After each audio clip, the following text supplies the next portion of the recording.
Hi again, people. So, Karen Read trial. This is day 10. I watched the testimony. Nothing really riveting here. They were pretty hard on this guy. He owns the house where the body was found. Used to live there. Has since sold it. He used to be a cop. The defense is, in my opinion, grasping at straws and just throwing mud on a wall. There was no revelation, in my opinion, that this guy was tripped up and is in this big conspiracy. He did get a new phone, and it was a day before he was ordered not to destroy anything on his old phone, and it seems odd, coincidental, that the day before the court ordered don't destroy anything on your phone, he got a new phone, which means his phone was reset. This guy is a witness. He's pretty believable overall. He's a cop. He's back the blue. He's his brother's brother, back the blue crap. Do I think this guy is crooked and dirty and he got rid of his phone and there was this big conspiracy and they're all together and they really beat the guy? I'm nowhere near there, people. I get it. There's some people that are, but I've seen this. The defense to me is, again, I look at it different than probably most jurors, but the defense to me lost me. They are badgering him on minor details and trying to confuse. If you watch his testimony, isn't it true you said this? So this guy has testified at 2 other grand juries. So there's 2 other testimonies that the defense gets to read and say, where did he change? And before they do that, they ask him the same question. So now we have 3 different times he's testified, and he's not exactly right on all 3. Therefore, he must be. That's an old tactic and a ploy. Nobody ever gets their testimony the same. Anybody that's testified in multiple cases over multiple periods, over 2 years' time later, you're going to miss some facts. You're going to misstate. You're going to say, yeah, I remember doing that on the first trial. On the second trial, you'd be like, no, I don't remember that. Well, didn't you say in the first trial that you remembered it? Well, okay, yeah, you're right. I did say that in that trial. So when I said that, obviously I was, well, which one is true? Now, look, these are minor details. It's not like, a guy died at his house. It was a cop. They feel bad. And the cops, the one thing I am seeing in this case is the cops did a shitty investigation. They didn't interview anybody in this house. They didn't look for an ulterior or motive. They didn't look for an alternate crime scene. They didn't do what I would consider a good homicide investigation. Maybe they thought it was just a drunk guy falling and they didn't have a suspect at first. Maybe they don't do a lot of homicide investigations.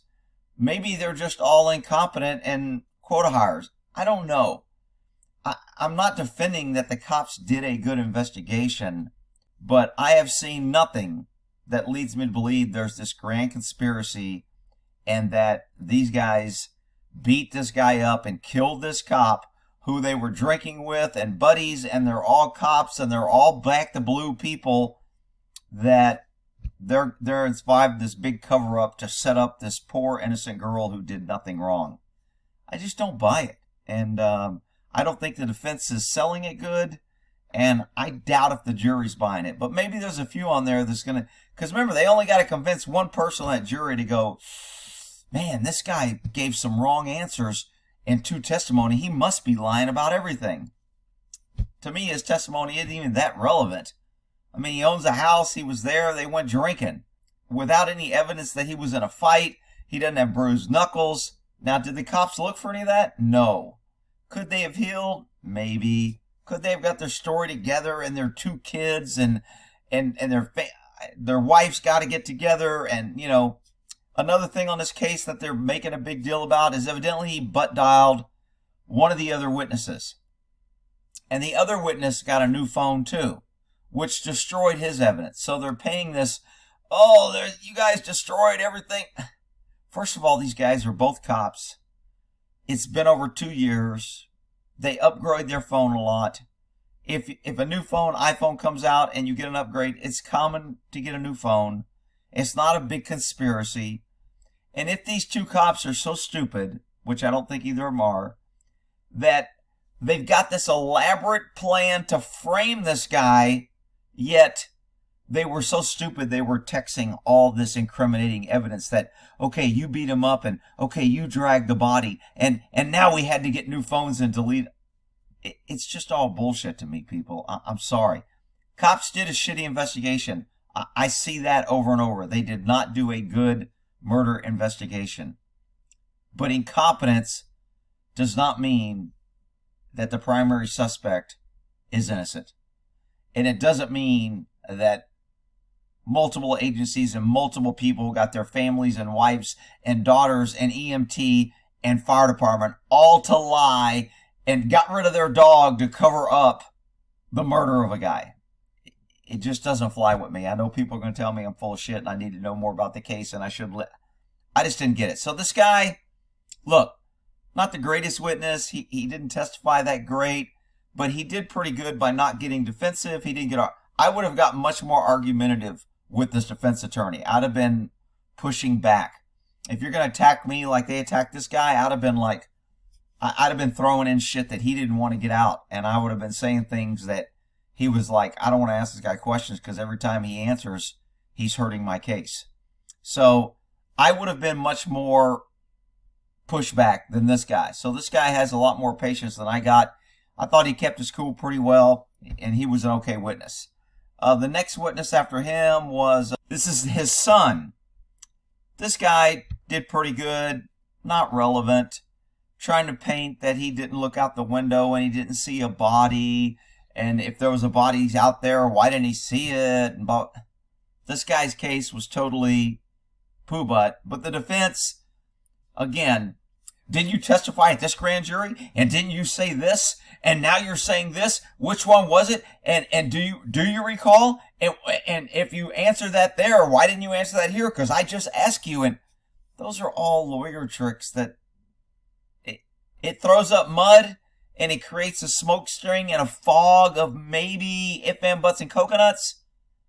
It does not change the fact she was in a relationship. They were together. Somehow he ends up dead. She made some comments. They have some texts that they were in a fight. All this bullshit about did you look out and gave testimony, whatever. And then the last witness of today was this girl, which is the daughter and the brother of the previous witness. And same thing. Her testimony to me was a waste of time. I think the prosecution just called them. Sometimes when you have a witness and you know the defense is going to attack them, the prosecution will call them, give them softball questions, let them say their story, make it seem like the details are fuzzy, it was 2 years. They make the witness look good in front of the jury, and then they let the defense attack. If the prosecution didn't call this witness and the defense called him, then the defense gets first bite at the apple. They get to chew them out. They get to make them look like shit. And then the prosecution has to come in and try to make them look better after they look bad. So I think the prosecution are calling these witnesses knowing that the defense is going to try and attack them. So let me give them a softball. Let them warm up on the stand before the defense attacks them. To me, their testimony was pretty unimportant and didn't change shit. It didn't help the prosecution, and it didn't hurt the prosecution. But anyway, so that's a day 10 in my recap. If you want to go watch the whole thing, you can. You can fast forward. I listened to it a minute and a half. And I'll do a day 11 recap, and we'll go from there. Karen Read trial. I'm still not moved. I'm still not convinced. I still haven't seen enough evidence to say she's absolutely 100% guilty, but I'm 75% that she's the primary suspect. She probably likely did it, and I haven't seen anything to the contrary yet. I'm probably 90% or 95% that there is no big, huge conspiracy, and just because a guy got a new iPhone And just because he butt dialed somebody because he was having sex with his wife and he butt dialed somebody doesn't mean that there's a big conspiracy and they're all lying. That's my opinion, and y'all can beat me up or agree in the comments. We'll end it there.